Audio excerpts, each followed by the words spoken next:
আমদাতুল কারির মধ্যে আল্লামা বদরুদ্দিন আইনি ইমাম বুখারীর জীবনী লিখতে গিয়ে কথাগুলো এনেছেন। 3 দিন 3 রাত পার হয়ে যায়।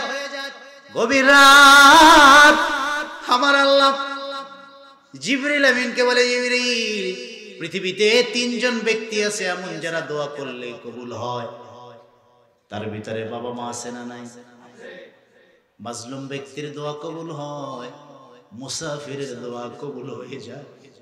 বাবা মা যদি অশিক্ষিত হয়, মূর্খ হয়, আর সন্তানের জন্য যদি হাত বাড়ায়, চোখের পানি জমিন স্পর্শ করার আগে বাবা মার দোয়া আল্লাহ কবুল করে নেয়।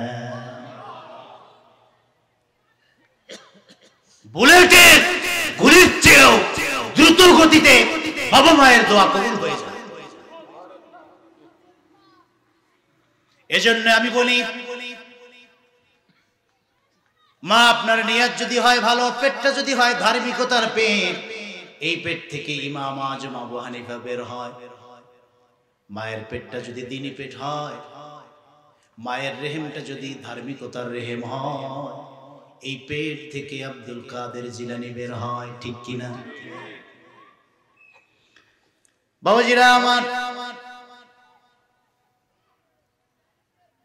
এবং বুখারীর মা চোখের পানি ছেড়ে কাঁদেন, কাঁদতে কাঁদতে তাহাজ্জুদে রাখতে যায় নামাজে একটু তন্দ্রায় চলে গিয়েছেন আমার আল্লাহ। ইব্রাহিম খলিলুল্লাহকে ডেকে বলেন, খলিলুল্লাহ রে, আবু আব্দুল্লাহর মায়ের শিয়রের কাছে যাও, আমার পক্ষ থেকে সুসংবাদ জানাও, আর কাঁদতে হবে না। মালিক আল্লাহর পক্ষ থেকে মায়ের দোয়া কবুল হয়েছে, সন্তানের চোখও ভালো হয়ে গেছে। স্বপ্নের ভিতরে কি দেখেছেন, কি শুনেছেন ইব্রাহিম খলিলুল্লাহ? এই কথা যখন মায়ের শিয়রে দাঁড়িয়ে বলেছেন, পাগলের মতো হাউমাউ করে কেঁদে উঠেছেন। মা সন্তানকে ডাক দিয়ে বলে, রে বাবা, আর কত ঘুমাইবি? ঘুম থেকে ওঠো, ফজরের রক্ত হয়েছে, সালাত আদায় করো। আবু আব্দুল্লাহ ঘুম থেকে জাগিয়া ডানে তাকায়, বামে তাকায়, সামনে দেখায়, প্রতিদিন সব দেখে অন্ধকার। অন্ধ চোখে পৃথিবীটা তার কাছে অন্ধকার। কিন্তু আজকে যখন মায়ের ডাকে ঘুম ভেঙে যায়, দাঁড়ায় দেখে জান্নাতি মা চোখের সামনে দাঁড়ানো। জাপটে দিয়ে মাকে জড়িয়ে ধরে কপালে চুমু খায়, গালে চুমু খায়, আর বলে, মা বলো বলো, গভীর রাতে কোন ডাক্তারের কাছে আমাকে নিয়ে গেছো? সন্তানকে জড়ায় মা বলে, বাবা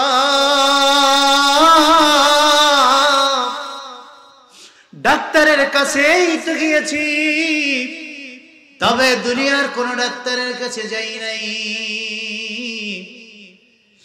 যিনি ডাক্তারদেরও ডাক্তার, যিনি তোর চোখ ফিরিয়ে নিয়েছেন, তার কুদরতি কদমে সিজদায় পড়েছি, চোখের পানি ছেড়েছি। রাসূলুল্লাহর হাদিস শুনেছি, মায়ের দোয়া ফেরত যায় না। সেই মালিকের কাছে হাত বাড়ায় কেঁদেছি। মালিক দোয়া শুধু কবুলই করে না, এমন ভাবে শুনেছেন, সন্তান রে, তোর চোখ দুইটা আমার আল্লাহ ফিরিয়ে দিয়েছে। জোরে বলেন আল্লাহু আকবার। মায়ের একটা নিয়ত ছিল, সন্তানকে আলেম বানাবো, হাদিসের খাদেম বানাবো। মায়ের নেক নিয়তকে আল্লাহ তাআলা পূর্ণতা দেওয়ার জন্য সন্তানের চোখ শুধু ফিরাইয়া দেন নাই, জগৎ বিখ্যাত মুহাদ্দিস বানিয়েছে। যে নবী খেদমত, হাদিসের খেদমত করেছেন বুখারী, ইরাক থেকে সফর করে আল্লাহর হাবিবের রওজা মুবারকের পাশে গিয়ে তিনি ঘাটি গেড়েছেন। ওযু করে নফল নামাজ পড়ে রওজার পাশে মুরাকাবা করে করে হাদিস লিখতেন, সুবহানাল্লাহ। আর বলতেন, কোন শব্দ যদি ভুল হয়, রওজা থেকে আমার নবী যেন শব্দটা ঠিক করে দেয়। জয় বলেন আল্লাহু আকবার। ইমাম বুখারী তিনি আকীদা রাখতেন, আল্লাহর হাবিব হায়াতুন নবী, উম্মতের কথা শোনেন, উম্মতের সমস্যা রওজা থেকে সলভ করে দেন। সুবহানাল্লাহ। কিন্তু একদল মূর্খ আলেম আছে, তারা বলে মুহাম্মদ সাল্লাল্লাহু আলাইহি ওয়াসাল্লাম তিনি তো আমাদের মতোই সাধারণ মানুষ। রাসূলুল্লাহ বলে এই কথা বললে ঈমান থাকবে না। আল্লাহর হাবিবের ব্যাপারে কথা বলার আগে 1000 বার ভাবা উচিত, ঠিক কিনা বলেন? ইমাম বুখারী পরিণত বয়সে যখন জেনেছেন, মায়ের দোয়ায় চোখ ফিরে পেয়েছেন, কারণ মায়ের নিয়ত ছিল ছেলে আলেম হবে, হাদিসের খাদেম হবে। মায়ের ওই নেক নিয়তের কথা মনে করে তিনি তার হাদিসের প্রথমেই বুখারীর প্রথম হাদিসটা নিয়তের হাদিস নিয়ে আসছেন। সুবহানাল্লাহ। কথা কি বোঝা যায়? কষ্ট পাচ্ছেন? আব্দুল্লাহ ইবনে আব্বাস বললেন, নবী গো 2 হাত তুলে দোয়া করুন, আল্লাহ যেন কোরআনটা সিনায় ঢুকাইয়া দেন। বলেন না সুবহানাল্লাহ। চাওয়াটা ভালো না খারাপ? নিয়তটা ভালো না খারাপ? আল্লাহর হাবিব সঙ্গে সঙ্গে 2 হাত তুলে দোয়া শুরু করছেন, আল্লাহুম্মা আল্লিমহুল হিকমা ওয়া তা'উবিলিল কিতাব। আল্লাহ তার সিনার ভিতরে হিকমতের নূর দিয়ে দাও, 30 পারা কোরআনের যত ব্যাখ্যা, বিশ্লেষণ, তাফসীরের জ্ঞান সব ঢুকাইয়া দাও। বলেন না সুবহানাল্লাহ। আব্দুল্লাহ বলেন, রাসূলুল্লাহ দোয়া করছে আর আমি টের পাচ্ছি হুজুরের সিনা থেকে কোরআন আমার সিনায় ঢুকতেছে। সুবহানাল্লাহ বলেন। বোঝা গেল কিছু এলেম আছে বইতে পাওয়া যায়, কিছু এলেম আছে সিনা থেকে সিনায় ট্রান্সফার হয়। কথা কোন না? যেটাকে ইলমে তাসাউফ বলে, ইলমে লাদুন্নি বলে, সেটা সিনা থেকে সিনায় যায়। যেটা হক্কানি আউলিয়া কেরামের কাছে গেলে পাওয়া যায়। সুদখোর, ঘুষখোর, বেনামাজি, তারপরে সন্ত্রাসী, এই সমস্ত কিছু মানুষ যদি অলির সোহবতে যায়, মুহাক্কিক আলেমের সোহবতে যায়, অলির সোহবতে থাকতে থাকতে থাকতে থাকতে বেনামাজি নামাজি হয়ে যায়। আছে না নাই? ডাকাইত আল্লাহর ওলি হয়ে যায়, সুদখোর সুদ ছেড়ে দেয়, ঘুষখোর ঘুষ ছেড়ে দেয়। এই যে পরিবর্তনটা, এইটা লেখাপড়া করে না, এটা মুহাক্কিক আলেমদের সোহবতে, ঠিক কিনা বলে? এজন্যই বলেছি যে আপনারা যে আজকের মাহফিলে এসেছেন, একজন মুহাক্কিক ওলির সোহবতে এসেছেন, এটা আপনার আমার আমাদের প্রত্যেকের জন্য বরকতের বিষয়, ঠিক কিনা বলে? যদি সোহবতটা পাওয়া যায়, যদি নজরটা পাওয়া যায়, দোয়াটা পাওয়া যায়, জীবন পরিবর্তন হতে পারে, ঠিক কিনা বলে? ভূমিকার কথাটা এখানে আমি শেষ করে দেই। 2 জাহান্নামী লোক 2টি খেদমতের ওসিলা দিয়েছে। একজন বলেছে, একদিন আপনাকে ওজুর পানিতে এগিয়ে দিয়েছিলাম। আর একজন বলল, একদিন আপনাকে শরবতের গ্লাসটা এগিয়ে দিয়েছি। এই যে আমি ঢাকার থেকে এসে এক বাসায় ঢুকলাম, আমি তো আলেমও না, কিছুই শিখতে পারি নাই, কিন্তু দেখলাম মেহমানদারির জন্য ফল ফলাদির সামনে এনেছেন, কেউ মুসাফা করে দোয়া নিচ্ছে। এই হাদিসটার কথা মনে পড়ল, মোটেও তো গুণ আর যোগ্যতা নাই, শুধুমাত্র কেবলমাত্র কোরআন কারীমের একটু নূর আর নূর নবীর হাদিসের এলেম এই সিনায় থাকার জন্য আল্লাহ পাক কত কত মর্যাদা দিয়েছেন তা বলে শেষ করা যায় না, ঠিক কিনা?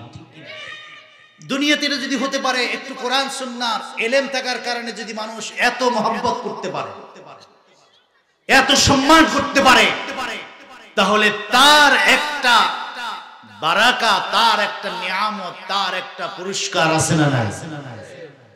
ভূমিকার কথা এখানেই শেষ। 2 জাহান্নামী ব্যক্তি 2টা ভালো কাজের দৃষ্টান্ত পেশ করেছে। এবার মুহাক্কিক আলেমের কাছে বলেছেন, আপনার কাছে তেমন চাওয়ার কিছু নাই। আলেমকে মোহাব্বত করে ভালোবেসে যে 2টা খেদমত করেছি, আল্লাহর কাছে হাত বাড়ায় একটু সুপারিশ করুন। 2টা খেদমত যদি মালিকের পছন্দ হয়, এই খেদমতের উসিলায় যেন আল্লাহ আমাদেরকে মাফ করে জান্নাতি বানায়। বলেন সুবহানাল্লাহ। আলেম ব্যক্তি সঙ্গে সঙ্গে আল্লাহর কাছে 2 হাত বাড়িয়ে বলে, ইয়া আল্লাহ শাফিনি ফি, তাদের 2 জনের পক্ষে আমার সুপারিশটা কবুল করে নাও। তারা ব্যক্তি আলেমকে মহব্বত করে নাই, তার সিনায় যে এলেম ছিল কোরআনের নূর ছিল, নূর নবীর হাদিসের জ্ঞান ছিল। তাকে মহব্বত করে একজনে অজুর পানিয়ে গিয়েছে আর একজনে শরবতের গ্লাসে গিয়ে দিয়েছে। দুইটা খেদমত দিয়ে আমার কাছে ওসিলা ধরেছে, তোমার কাছে হাত বাড়ালাম। যদি খেদমত দুটি পছন্দ হয় তাদের পক্ষে আলেমের সুপারিশ কবুল করে নাও। সঙ্গে সঙ্গে আল্লাহ রাব্বুল আলামিন আলেম ব্যক্তির সুপারিশ কবুল করে নিবেন। আদখালাহুমুল্লাহুল জান্নাহ, ওই জাহান্নামী দুইটা লোককে জান্নাতে ঢুকাইয়া দিবেন। জোরে বলেন না সুবহানাল্লাহ। তাহলে একটু কোরআনওয়ালার কোরআনের সুহবতে থাকলে লাভ আছে না নাই? আমরাও যে সময়টুকু স্পেন্ড করছি, ব্যয় করছি, এখানে কি মমতাজ আপার গান হচ্ছে? এখানে কোরআন থেকে কথা হচ্ছে, ঠিক কিনা বলে? যদি তা 5 সেকেন্ড হয়, 10 মিনিট হয়, আমরা এই বিশ্বাস রাখি এই 10 মিনিটের সময় কিয়ামতের মুসিবতের ময়দানে নাজাতের উসিলা বানায় দিবেন কে? এই বিশ্বাস আছে না নাই? এই ইখলাসপূর্ণ নিয়াত নিয়ে আসুন আমরা কোরআন থেকে খুবই সংক্ষেপে পীর সাহেব হুজুর আসা পর্যন্ত কিছু কথা শুনতে চাই। মুসলমান রাজি আছি না নাই? পড়ুন আমার সঙ্গে, আউযু বিল্লাহি মিনাশ শাইতানির রাজীম, বিসমিল্লাহির রাহমানির রাহিম। ইয়া আইয়ুহাল্লাযীনা আমানু লা তারফা'উ أصواتكم فوق صوت النبي ولا تجهروا له بالقول كجهر بعضكم لبعض ظهيرا। সকলে এক কণ্ঠে বলুন সাদাকাল্লাহুল আযীম। পড়ুন, সাদাকা রাসূলুহুন নবিয়্যুল কারীম ওয়া নাহনু আলা যালিকা মিনাশ শাহিদিন ওয়াশ শাকিরিন ওয়াল হামদু লিল্লাহি রাব্বিল আলামিন। খুবই পরিচিত একটি সূরা, সূরাতুল হুজুরাত, এর 2 নং আয়াতে কারিমা থেকে তেলাওয়াত করেছি। এই আয়াতের মধ্যে উম্মতে মুহাম্মাদের জন্য 3টা মেসেজ আছে। কয়টা? জোরে বলেন কয়টা? খুব খেয়াল করে শুনবেন। কোরআন ব্যাখ্যা করার 17টি মূলনীতি আছে। তার ভিতরে অন্যতম মূলনীতি হলো কোন সূরা বা কোন আয়াত আল্লাহ তাআলা যে নবীর উপরে নাজিল করেন তার পিছনে কারণ রেখে দেন। এই কারণটাকে তাফসীরের ভাষায় সাবাবুন নুজুল বা শানে নুজুল বলা হয়। এই আয়াতে কারিমা নাজিল হওয়ার পিছনে একটা গুরুত্বপূর্ণ কারণ আছে। আমরা শানে নুজুলটাকে শুনবো, এরপরে আয়াত থেকে যে মেসেজ আল্লাহ আমাদেরকে জানাতে চান তা শুনবো। আল্লাহ যেন তৌফিক দান করেন, বলেন আমিন। প্রিয় রাসূল মদিনা মুনাওয়ারায় বসে আছেন। ডান পাশে হযরতে আবু বকর, বাম পাশে হযরতে ওমর। এই শানে নুজুলটি তাফসীর ইবনে কাসিরের মধ্যে এসেছে।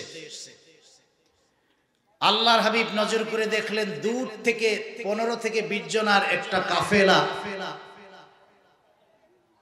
পাহাড়ি রাস্তা ধরে ধরে আল্লাহর হাবিবের হুজরা মোবারকের দিকে আসতেছে।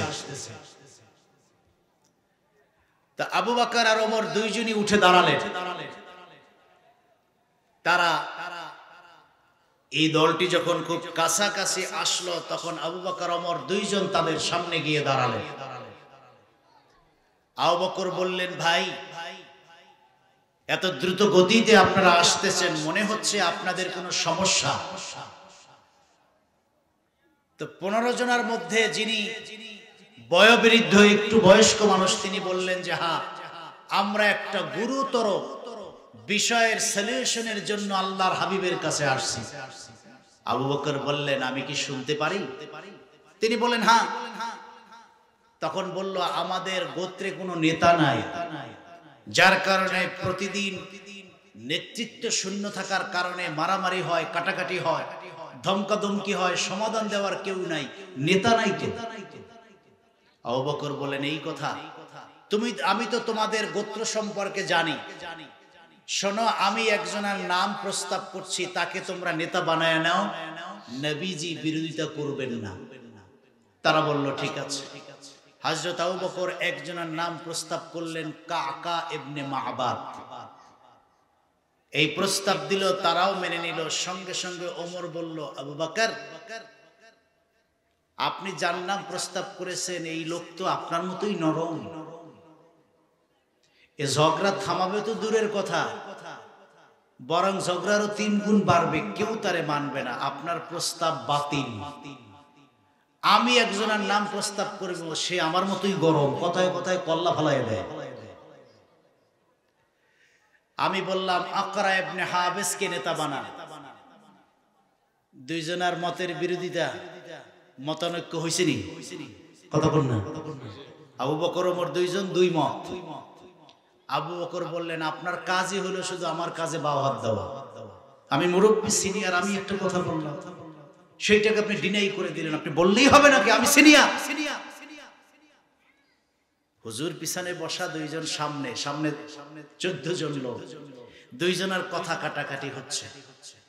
এক কথায় 2 কথা, 2 কথায় 3 কথা, 4 কথায় 5 কথা। কথার আওয়াজটা বড় হয়েছে, কথার আওয়াজটা এত উচ্চ হয়েছে নবীজির কানে লাগতেছে। কথা তো অনেক ধরনের হয় না, কিছু কথা আছে আস্তে আস্তে, কিছু কথা আছে তার চেয়ে একটু বেশি, আর একটু বেশি হইলে কানে লাগে। তখন বলে, এই আস্তে বলো, কানে লাগতেছে, কথা বল না। তা কানে যেই কথাগুলো লাগে সেই কথাগুলো একটু অস্বস্তি বা একটু অস্বাভাবিক পরিস্থিতি তৈরি করে, ঠিক কিনা? তো এই যে আবু বকর ওমর দুইজনের কথা একটু উচ্চ হয়েছে, শাউটলি হয়েছে, নবীজির কানে গিয়ে লাগতেছে, নবীজি যে স্বাভাবিক কথা বলতেছেন আরো কয়েকজনের সাথে, সেই কথায় ব্যাঘাত সৃষ্টি হচ্ছে। এইটা আমার আল্লাহর কাছে পছন্দ হয় না। সুবহানাল্লাহ বলবেন, জোরে বলেন আল্লাহু আকবার। কষ্ট হচ্ছে নবীর, লাগছে কার? কথা বলে না। তার মানে বোঝা গেল ভালোবাসার মানুষের প্রতি, ভালোবাসার মানুষের খেয়াল আছে না নাই? আল্লাহ তার হাবিবের প্রতি এত কনসাস, সব বিষয় এত সতর্ক, 24 আওয়ার্স সার্চ লাইট দিয়ে, ক্যামেরা দিয়ে রাসূলুল্লাহকে নিজের আয়াতের মধ্যে রাখেন। সুবহানাল্লাহ। সঙ্গে সঙ্গে আল্লাহ রাব্বুল আলামিন কোরআন কারীমের এই আয়াত নাজিল করে দিয়ে বললেন, জিবরাইল তাড়াতাড়ি নবীর দরবারে যাও। আমি আবু বকরও চিনি না, ওমরও চিনি না, কাউকে আমি আল্লাহ চিনি না, আমি চিনি শুধু আমার নবীকে। আমার হুজুরের দরবারে যাও। জিবরাইল আমিন রাসূলুল্লাহর দরবারে এসে বললেন, ও নবী, আল্লাহর পক্ষ থেকে ওহী এসেছে, তাড়াতাড়ি আবু বকর ওমর সাহাবীদেরকে ডেকে জানায় দেন। আল্লাহর হাবিব বললেন, জিবরাইল আপনি পড়েন। জিবরাইল পড়তে শুরু করলেন, ইয়া আইয়ুহাল্লাযীনা আমানু লা তারফাউ আসওয়াতাকুম ফাওকা সাওতিন নবী ওয়া লা তাজহারু লাহু বিল কওলি কাজহরি বা'দিকুম লিবা'দিন যাহিরা। রব্বুল আলামিন গোটা পৃথিবীর সমস্ত মুমিনদেরকে অ্যাড্রেস করে বলেন, হে বিশ্বাসীগণ, লা তারফাউ আসওয়াতাকুম ফাওকা সাওতিন নবী, খবরদার খবরদার, তোমরা তোমাদের কণ্ঠের আওয়াজকে আমার নূর নবীর কণ্ঠের আওয়াজের চেয়ে উচ্চ করবে না। সুবহানাল্লাহ। আল্লাহ বলছেন, ওয়ালা তাজহারু লাহু বিল কওলি কাজারি বা'দিকুম লিবা'দিক, তোমরা দুনিয়ায় ভাই ভাইয়ের সঙ্গে, সন্তান বাবার সঙ্গে, স্বামী স্ত্রীর সঙ্গে, বন্ধু বন্ধুর সঙ্গে যেই ভাষায় কথা বলো, আমার নবীর দরবারে সাবধান সাবধান সাবধান, ওই ভাষায় কথা বলবে না, এটা বেয়াদবি। যদি আমার এই নির্দেশ না মানো, আনতাহবাতা আমালুকুম, 1 সেকেন্ডের কম সময় হতে পারো আবু বকর, হতে পারো ওমর, সব আমল আমি আল্লাহ বরবাদ করে দিব, টেরও পাইবা না। বলেন সুবহানাল্লাহ। যেই হও, যদি আল্লাহর হাবিবের দরবারে তোমাদের কণ্ঠের আওয়াজ উঁচু হয়ে যায়, তোমাদের সব আমল বরবাদ করে দিব, কেউ পাবা না, সব আমি সহ্য করি। নবীর দরবারে আদবের খেলাফ হলে আমি সহ্য করি না। বলেন না সুবহানাল্লাহ। কে ছিলেন আবু বকর? আল্লাহর হাবিব বলেন, ওমর হলো এমন একজন ব্যক্তি আয়েশা, যে রাস্তা দিয়ে হাঁটলে ইবলিস সামনে আসে না। আমার পরে নবী হলে আল্লাহ ওমরকে নবী বানাতেন। সুবহানাল্লাহ। হযরত আয়েশার মনটা ছোট হয়ে গেছে, নবী গো ওমরের কথা এত বলেন, আমার বাবার কথা তো একবারও বলেন না, আবু বকর কই? তাহলে কি আমার বাবার দাম কম? সঙ্গে সঙ্গে আল্লাহর হাবিব বললেন, রে আয়েশা মন খারাপ করো না, আবু বকরের সঙ্গে সৃষ্টির কারো সঙ্গে তুলনা চলে না আমার পরে। সুবহানাল্লাহ। হযরত আয়েশা বললেন, কেমনে? হুজুর বললেন, আবু বকরের আমল যদি এক পাল্লায় দেয়া হয়, গোটা পৃথিবীর আমল যদি আর এক পাল্লায় দেয়া হয়, আবু বকরের এক মুহূর্তের একদিনের আমলের পাল্লাটা ভারী হয়ে যাবে। এই হলো আবু বকরের মর্যাদা। আল্লাহ ধমক দিয়ে বললেন, আবু বকর চিনি না, ওমর চিনি না, কাউকে চিনি না। নবীর দরবারে নবীর কণ্ঠের চেয়ে যদি মুমিনদের কণ্ঠের আওয়াজ উঁচু হয়ে যায়, আমি আল্লাহ বরদাস্ত করব না, সব আমল ধ্বংস করে দিব, টেরও পাবা না। বলেন সুবহানাল্লাহ। এই আয়াতের তাফসীর করতে গিয়ে ইমাম উদ্দিন ইবনে কাসির রাহিমাহুল্লাহ বলেছেন, হাযিহি আয়াতুন আযাবাল্লাহু বিহা ইবাদাহুল মুমিনিন। আল্লাহ এই আয়াত দিয়ে ঈমানদার রাসূলুল্লাহর উম্মতদেরকে তিনটা আদব শিক্ষা দিয়েছেন। সুবহানাল্লাহ। বলেন কয়টা? জোরে বলেন কয়টা? এক, তাজিমে রাসূল; দুই, মুহাব্বতে রাসূল; তিন, সুন্নতে রাসূল। বলেন না সুবহানাল্লাহ। কয়টা জিনিস হলো? জোরে বলেন। তাজিমে রাসূল, দুই, মুহাব্বতে রাসূল, তিন, সুন্নতে রাসূল। এই তিনটা যার ভিতরে থাকবে সে হবে খাঁটি আশিক রাসূল। বলেন না সুবহানাল্লাহ। জোরে বলেন আল্লাহু আকবার।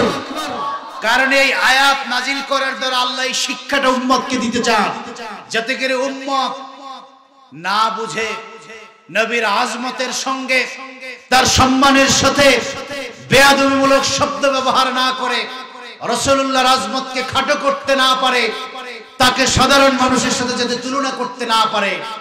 এই জন্য রফাত, আজমত, মুহাব্বত, সুন্নাত শিক্ষা দিয়েছেন কে? জোরে বলেন কে? এবার বলেন, নবীর আজমত, রফাত আছে না নাই? সাহাবা আজমাইনের জীবনের দিকে তাকালে পরতে পরতে রাসূলকে তারা যে তাজিম করেছে, আপনি শুনলে অবাক হয়ে যাবেন। আপনি বাবাকে অনেক ভালোবাসেন, বাবার থুতু খেতে পারবেন? কতক্ষণ না? বাবাকে অনেক ভালোবাসেন, বাবার পেশাব পান করতে পারবেন? সেই ভক্তি হবে? কিন্তু সাহাবা আজমাইন নবীজির পেশাব মোবারক পান করতেন। সুবহানাল্লাহ বলতে পারলেন না? এটা যদি কারো প্রতি তাজিম না থাকে, কারো প্রতি যদি ভক্তি না থাকে, তাহলে কি এটা সম্ভব? জোরে বলেন সম্ভব। আল্লাহ তাআলা আল্লাহর হাবিবের আকাশচুম্বী মর্যাদা এত বেশি বাড়িয়েছেন, তার আজমত আর রফাত এত বেশি বুলন্দ করেছেন।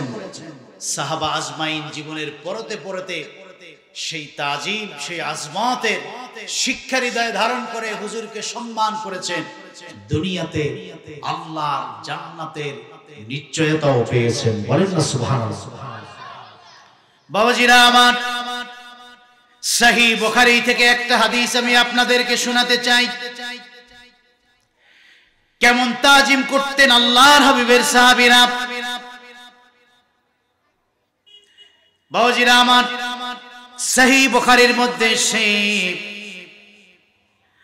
আল্লাহর হাবিব তার নূরের জবানে বর্ণনা করেছেন, হযরত উরওয়া ইবনে মাসউদ, তিনি মক্কার অধিবাসী, তখন ইসলাম গ্রহণ করেন নাই।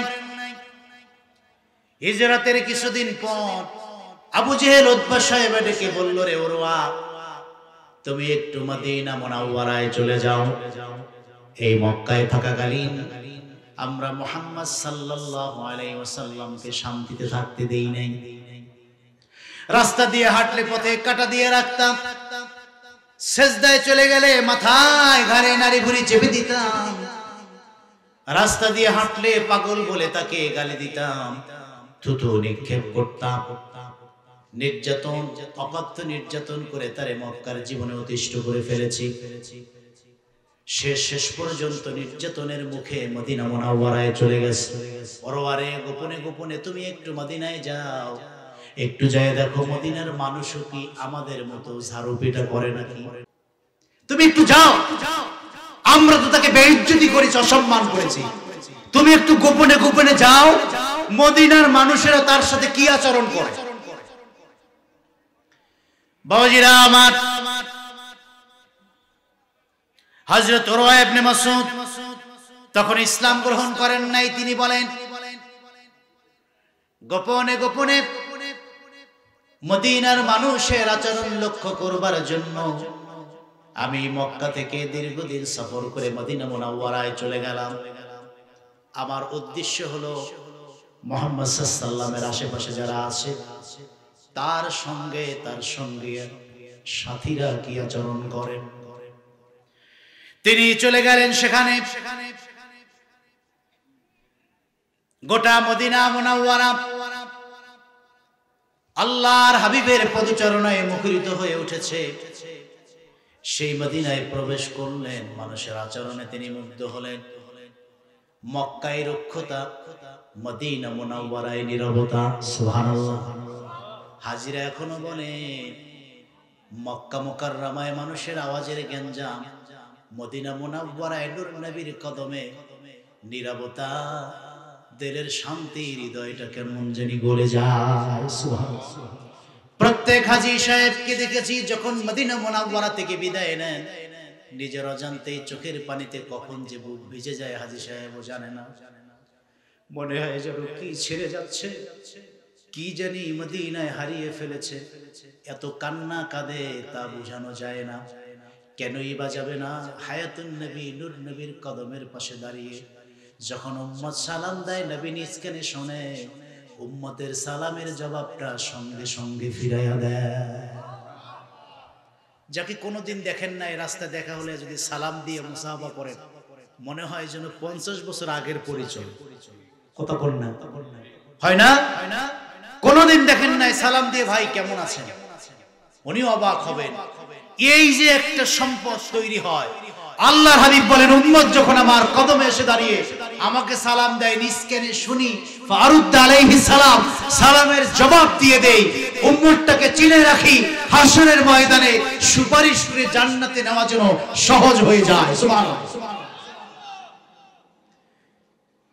এই জন্য এই আয়াতে কারিমা আল্লাহর হাবিবের রওজার উপরে লেখা আছে, লা তারফাউ আসওয়াতাকুম ফাওকা সাউতিন নবী। মক্কায় চিল্লা পাল্লা, এখানে আওয়াজ নাই, ধীরে ধীরে চুপে। সুবহানাল্লাহ। বন্ধুরা আমার, উরওয়া ইবনে মাসউদ বললেন, আমি চলে আসলাম এই মদিনা মুনাওয়ারায়। কেমন করে মদিনার মানুষগুলি আখিরি নবীকে রিসিভ করে দেখবার জন্য। আমি মদিনা মুনাওয়ারায় চলে আসার পর নিজেকে আড়াল করে পুরো দৃশ্যগুলো দেখতে রাখলাম।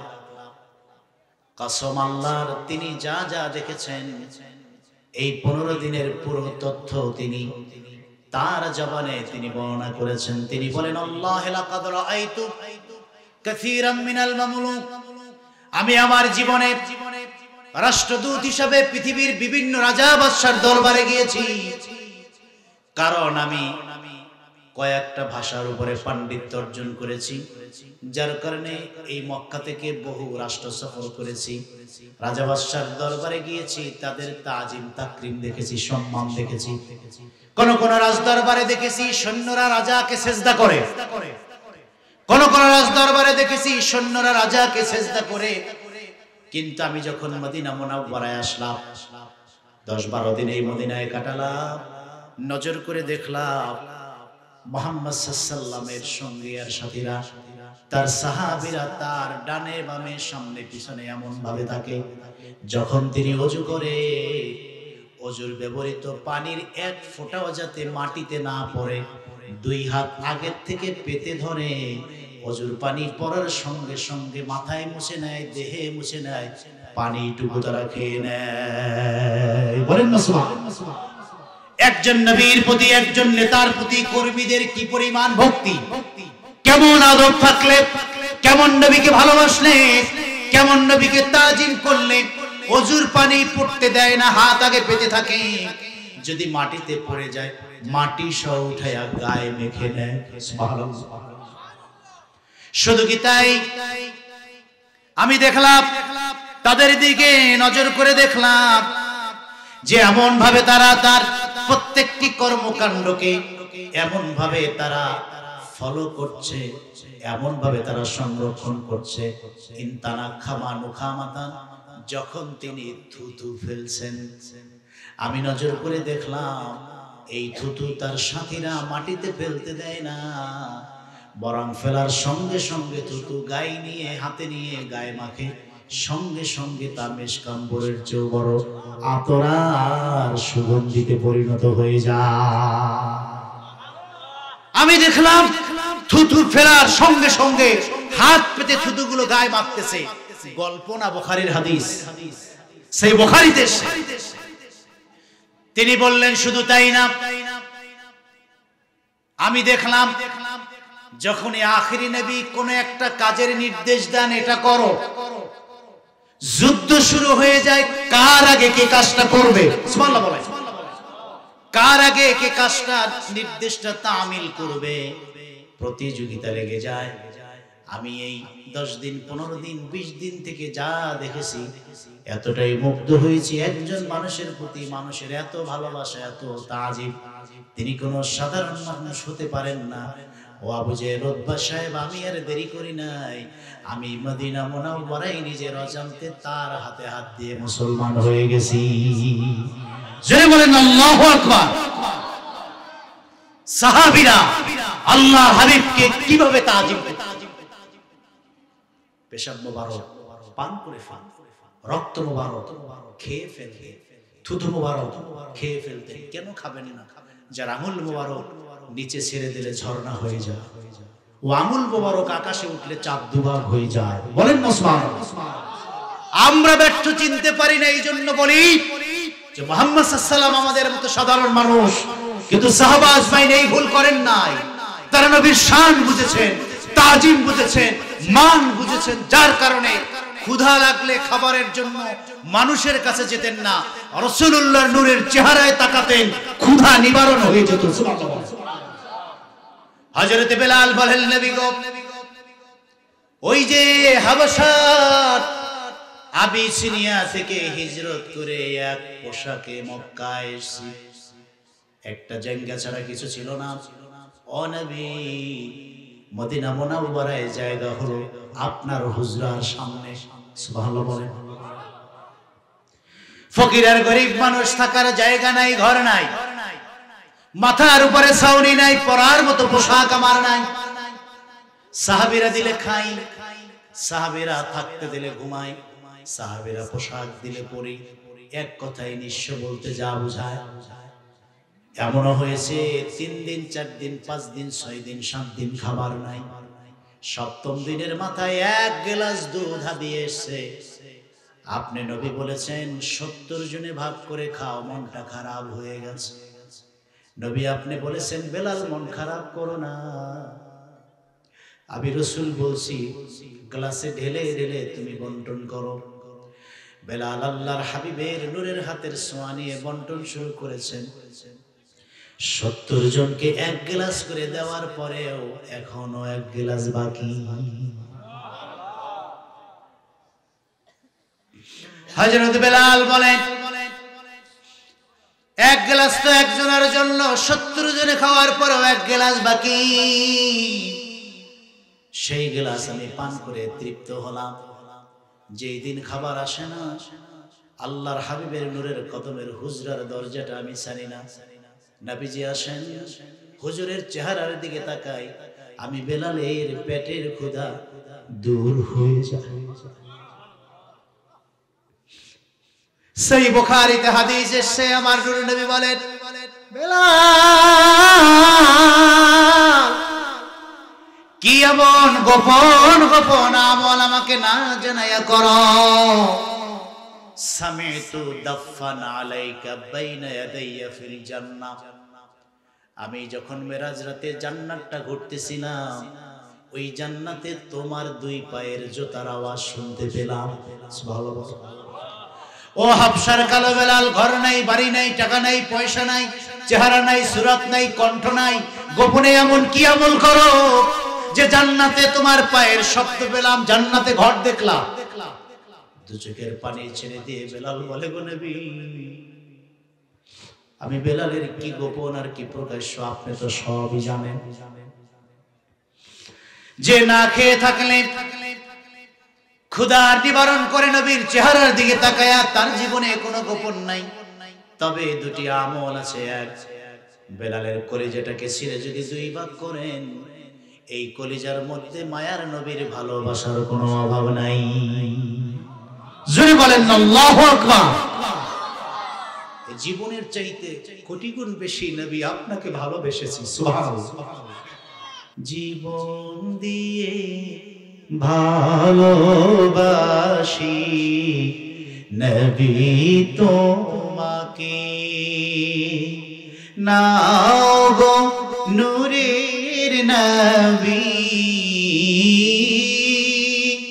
নাও গো মায়ার নবী, রোজা দেখে জীবন দিয়ে ভালোবাসি নবী তোমাকে,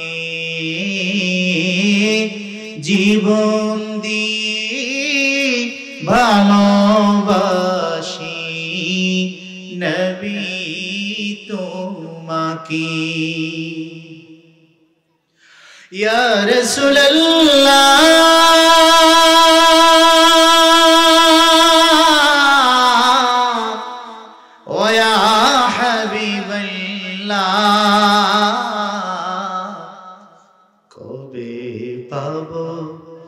রোজা তোমার দিব কবে সালাম, মিটবে দিলে পেরেশানি,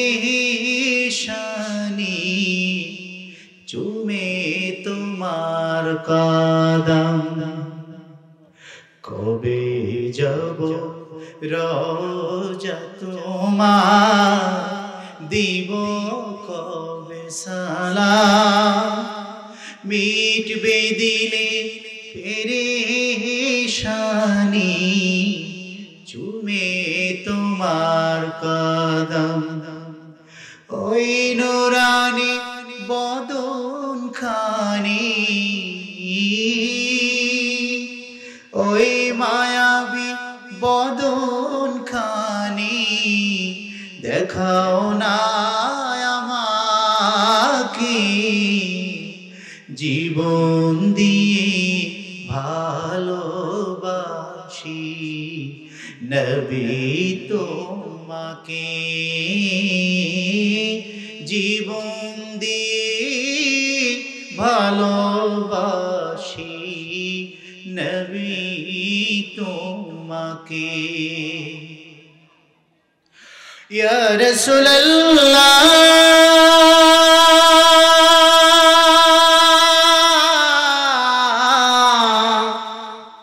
ও ইয়া হাবিবাল্লাহ,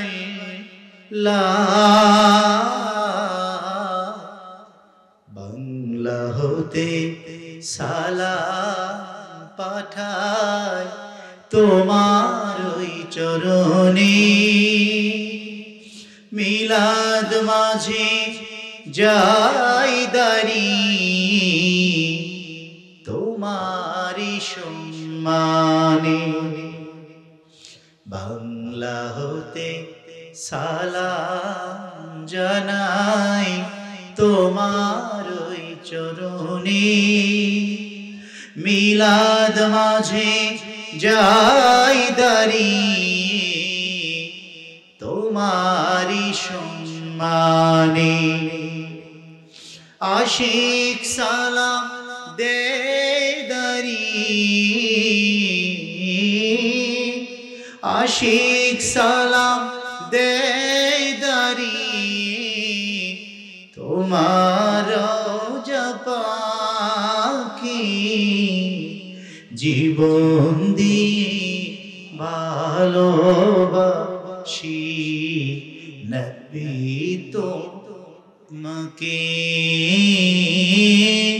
জীবন দিয়ে ভালোবাসি নবী তোমাকে নাও গো মায়ার নবী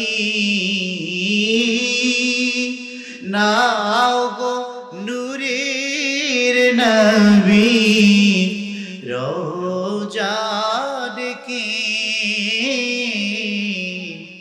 জীবন দিয়ে ভালোবাসি নবী তোমাকে জীবন দিয়ে ভালোবাসি নবী তোমাকে বলেন না মারহাবা নবীর ভালোবাসা দরকার আছে না নাই আল্লাহ তাআলা যেন সে ভালোবাসা অন্তরে দান করেন বলেন আমিন